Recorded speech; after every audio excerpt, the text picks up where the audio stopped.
आजीच्या खात्यातनं 20,000 रुपये डेबिट होतात. आजीला शंका येते, नेमके पैसे गेले कुठे? घरात तर कोणी येत नाही, पतीशी पटत नाही, पती खालच्या मजल्यावर राहतो, त्यामुळे पैसे कोणी काढू शकणार नाही. आजीचा एक नातू असतो, खरं तर चुलत नातू आहे. तो घरात येत असतो, काही छोटी मोठी मदत करत असतो. आजीला शंका येते की नातवानेच हे पैसे घेतले असतील. बुधवारी रात्री जेव्हा नातू घरी येतो तेव्हा ती त्याला जाब विचारते, त्याला पैसे घेतल्याबद्दल बोलते. या सगळ्याचा राग त्याच्या डोक्यात जातो. दारू पिऊन तो घरी येतो आणि आजीचा धारदार शस्त्राने खून करतो. ही घटना घडली आहे नागपूरच्या पाचपावली पोलीस स्टेशनच्या हद्दीमध्ये. आपण क्राईमच्या अनेक स्टोऱ्या बघत होतो, याआधीसुद्धा अनेक स्टोरीज बघितल्या आहेत ज्याच्यामध्ये नात्यातल्याच लोकांनी आपल्या व्यक्तीचा खून केलेला आहे. आणि अशीच एक घटना ही नागपूरमध्ये घडलेली आहे. गेल्या काही दिवसांमध्ये नागपूरमध्ये 3 हत्याकांड घडलेले आहेत आणि त्यामुळे नागपूर हादरून गेलेले. नेमकं काय सुरू आहे असा प्रश्न विचारला जातोय. ही सगळी स्टोरी आपल्याला सविस्तर समजावून घ्यायची आहे. जसं मी सुरुवातीला म्हटलं की नागपूरच्या पाचपावली पोलीस स्टेशनच्या हद्दीमध्ये ही घटना घडलेली आहे.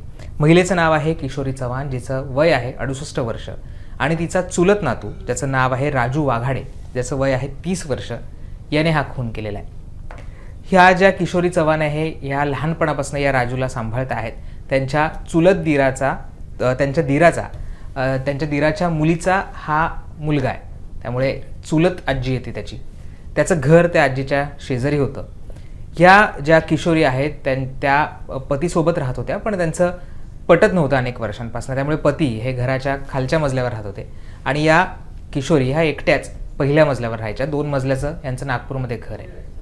हा जो राजू आहे त्याला खरं तर काही कामही लावलं होतं त्यांनी नातेवाईकांच्या मदतीनं.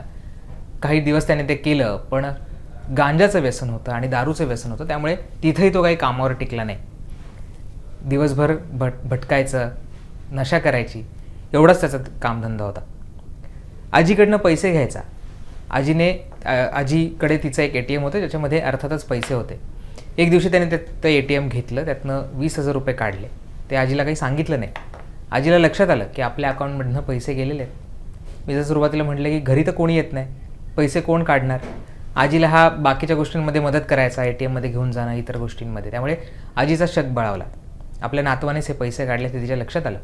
त्यावेळेस तिने तिला जाब विचारला आणि याचाच राग त्याच्या डोक्यात गेला. बुधवारी रात्री तो दारू पिऊन घरी आला, आजीच्या घरी गेला. आजीने त्याला जे काय बोल लावायचे ते लावले. त्यानंतर त्याने त्याच्याकडचा जो चाकू होता त्याने आजीवर सपासप वार केले. या सगळ्यामध्ये आजी जागेवरच मृत्युमुखी पडली. पती तिचे खाली राहतात, पण त्यांनासुद्धा या सगळ्या घटनेची काही कानोकान खबर मिळाली नाही. तो तिथनं निघून गेला. दुसऱ्या दिवशी सकाळ झाली, घरातनं कोणी बाहेर येत नव्हतं. आजूबाजूची लोकंसुद्धा बघत होती की रोज दिसणाऱ्या किशोरी आज दिसत का नाही आहेत. हा जो राजू होता तो लोकांना घरातसुद्धा जाऊ देत नव्हता. नाही, घरात जायचं नाही, घरी कोणी नाही आहे, अशी सगळी कारणं सांगायला सुरुवात केली. त्यामुळे लोकांना सुद्धा संशय आला की नेमकं काय घडतं आहे. दारं खिडक्या उघडी नाही आहेत घराची.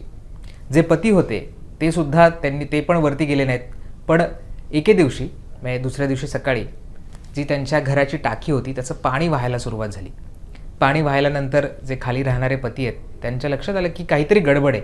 कारण दररोज किशोरी ही तर नळ बंद करते, टाकी भरली की ती बंद करते. आज मात्र ते काही बंद झालेलं नाही आहे. दरवाजासुद्धा बंद आहे, खिडक्या बंद आहेत, तिची काही हालचालसुद्धा नाही आहे. त्यामुळे त्यांना शंका आली. ते वरच्या मजल्यावर गेले. त्यांनी जी खिडकी आहे ती तोडून बघायचा प्रयत्न केला, कारण त्यांच्या लक्षात आलं जे रक्ताचे ओघळ आहे ते दारापर्यंत आले होते. काहीतरी गडबड आहे त्यांच्या लक्षात आलं. त्यांनी खिडकी उघडली तेव्हा त्यांना समोर त्या ज्या आजी आहेत त्या रक्ताच्या थारोळ्यात असल्याचं दिसून आलं. त्यांनी पोलिसांना अर्थातच या सगळ्याची माहिती दिली. त्यानंतर पोलीस आले. तोपर्यंत हा जो नातू होता हा फरार झाला होता. पोलिसांना त्याचा पत्ता माहीत नव्हता.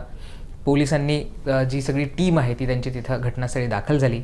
डॉग स्क्वॉड आलं आणि डॉग स्क्वॉडच्या मदतीनं त्याला शोधायचा प्रयत्न केला, त्याचा माग काढायचा प्रयत्न केला.